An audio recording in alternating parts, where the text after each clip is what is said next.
আমাদের মধ্যে অনেকেই আছি আমরা যারা ক্রিশ্চিয়ানো রোনাল্ডোর সমালোচনা করি তার অ্যারোগেন্ট আচার আচরণের কারণে। কিন্তু আপনি কি জানেন 2011 সালে যখন ইউরোপের গোল্ডেন বুট CR7 জিতেছিলেন, পরবর্তী সময় 2017 সালে সেই গোল্ডেন বুটটাকে তিনি নিলামে তুলেছিলেন এবং নিলামে তোলার মাধ্যমে 1.2 মিলিয়ন পাউন্ড আয় হয়েছিল।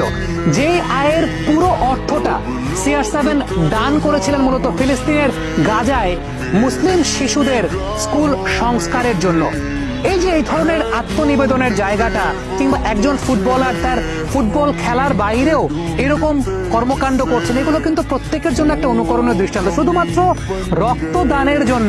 রক্তদানের জন্য তিনি শরীরে কোনো প্রকার ট্যাটু অঙ্কন করেন না। আমরা বিশ্বব্যাপী অনেক ফুটবলারকে দেখি যে শরীরব্যাপী ট্যাটু করছেন, এটা একটা ফ্যাশন বা আইকনিক একটা স্টাইল হিসেবে ব্যবহৃত হয়। বাট ক্রিশ্চিয়ানো রোনাল্ডো ট্যাটু ছাড়াই তিনি আইকনিক স্টার। কারণটা হচ্ছে তিনি ট্যাটু গ্রহণ করেন না, এই কারণে তিনি রক্ত দিতে পছন্দ করেন।